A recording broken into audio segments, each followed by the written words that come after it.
Programme میں ایک بار پھر خوش آمدید۔ یہ جو بیچ میں ہم نے کچھ سنا تھا کہ کوئی بات چیت ہو رہی ہے خان صاحب کے ساتھ، معاملات آگے بڑھ رہے ہیں، گنڈا پور صاحب کے بیانات تھے، لیکن پھر شبلی فراز صاحب کو سزا سنا دی گئی، ڈی نوٹیفائی کر دیا گیا، عمر ایوب صاحب کو۔ آپ دیکھ رہے ہیں سر کہ کوئی آگے بڑھ سکتی ہے بات؟ یہ کون سا استحکام ہے؟ بات چیت سے کیا استحکام آئے گا؟ ایک آدمی جیل میں، آپ نے اس کو کنوکٹ، عدالت نے کنوکٹ کیا ہے۔ کیا بات چیت کا مقصد یہ ہے کہ عدالتوں کی کوئی ملک میں حیثیت نہیں ہے؟ عدالتوں نے کنوکٹ کیا، صحیح کیا غلط کیا، کنوکٹ کیا ایک شخص کو۔ آپ نے پرچہ بنایا، پروسیکیوٹ کیا، عدالت نے فیصلہ کر دیا۔ اب آپ بات چیت سے اس مسئلے کو کیسے حل کریں گے؟ وہ تو اپیل میں حل ہوگا۔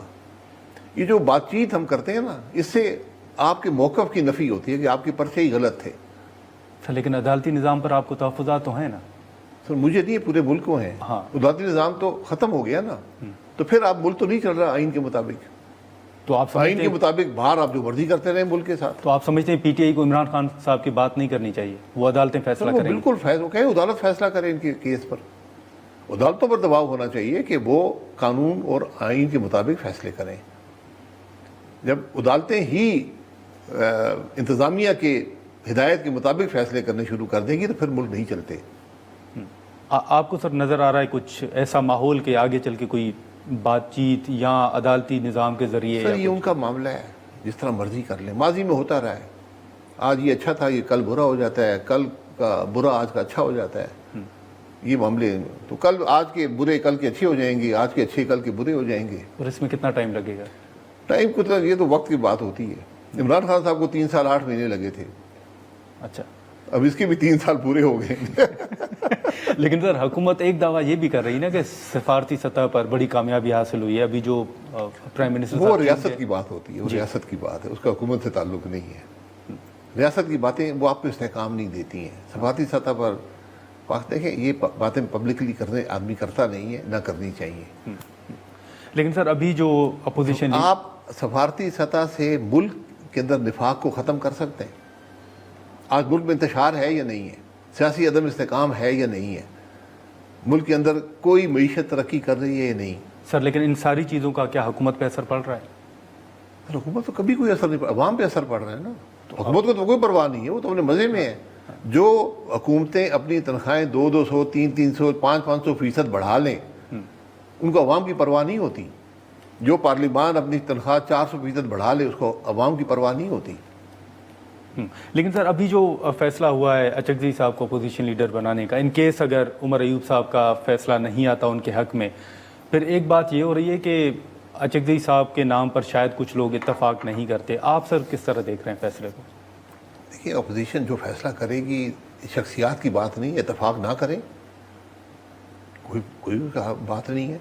اگر ان کے پاس اپوزیشن کی اکثریت یہ کہتی ہے، جو بھی رہ گئی ہے اپوزیشن، پتہ نہیں اب کتنی رہ گئی ہے، ہر دن کے ساتھ کم ہوتی جا رہی ہے، تو اگر وہ فیصلہ کرتے ہیں تو پھر اچکزئی صاحب ہی ہوں گے۔ اچکزئی صاحب میں کیا خرابیاں ہیں اس کا مجھے نہیں پتہ، لیکن کم از کم ایک پرانے سیاستدان ہیں، منجے ہوئے سیاستدان ہیں، پارلیمانی تجربہ ہے، سیاست کا تجربہ ہے۔ ہمیشہ میں نے یہ دیکھا ہے کہ آئین اور قانون کی بات کرتے ہیں۔ جی، آئین سے زیادہ بات کرنے والا آج پارلیمان کے اندر ہمارے سیاسی نظام میں اچکزئی صاحب کے علاوہ اس سے زیادہ کوئی شخص نہیں ہے۔ تو ایسے شخص کو اپوزیشن، میں تو کہتا ہوں لیڈر بنانا چاہیے، پہلے دن بنانا چاہیے تھا، جن کی کوئی جو اس جھگڑے کا حصہ نہیں ہے، جی، جو P T I versus establishment, P T I versus جو بھی یہ پولیٹیکل سیٹ اپ ہے، اس جھگڑے کا حصہ نہیں ہے۔ لیکن عباس صاحب آپ نہیں سمجھتے کہ اچکزئی صاحب اور پی ٹی آئی کے نیریٹو میں بہت بڑا فرق بھی ہے؟ بھائی پی ٹی آئی ہی بنائے گی نا ان کو، ٹھیک ہے میں تو نہیں بنا سکتا نا۔ سر، پی ٹی آئی ہی بنائے گی، لیکن اچکزئی صاحب چاہتے ہیں کہ مذاکرات ہوں تو سیاسی جماعتوں کے ساتھ ہوں، پی ٹی آئی کہہ رہی ہے کہ اگر مذاکرات ہوں تو سیاسی جماعتوں سے نہیں، اسٹیبلشمنٹ کے ساتھ ہو۔ دیکھیں، جو اپوزیشن لیڈر ہوتا ہے وہ پارلیمان کی حد تک بات کرتا ہے، باقی جماعتیں اپنی بات کرتی ہیں۔ تو پارلیمانی جہاں تک نظام ہے، جو ایشوز ہیں ملک کے، جو قوانین بنتے ہیں، جو اپوزیشن کے لیڈر کی آئینی ذمہ داریاں ہیں، وہ انہوں نے ادا کرنی ہیں، اور وہ جو اپوزیشن کو الیکٹ کرتی ہے اس کے کنسنسس کے مطابق وہ کرتے ہیں، اسے باہر نہیں جا سکتے۔ لیکن جو پارٹیز کی اپنی سیاست ہے وہ اپنی جگہ موجود ہے، وہ تو چلتی رہے گی۔ ٹھیک ہے عباس صاحب، آپ کے کئی دوست ہیں سر پیپلز پارٹی کے اندر، مسلم لیگ نون کے اندر، آبویسلی ملاقاتیں بھی ہوتی ہیں۔ آپ کو کچھ علم ہے کہ یہ جو کہا جا رہا ہے کہ آنے والے دنوں میں کچھ قانون سازی ہوگی یا 27ویں آئینی ترمیم ہوگی، اس طرح کی کوئی موو آپ دیکھ رہے ہیں؟ سر یہ ہمارا وہ ملک ہے جہاں پر 26ویں ترمیم کی کا علم وزیر قانون کو بھی نہیں تھا ایک دن پہلے، جب وہ پڑھ رہے تھے انہوں نے نہیں پڑھی ہوئی تھی، اچھا اور اسی سیشن میں انہوں نے بل جمع کرایا 2 دفعہ ترمیم کرنی پڑی۔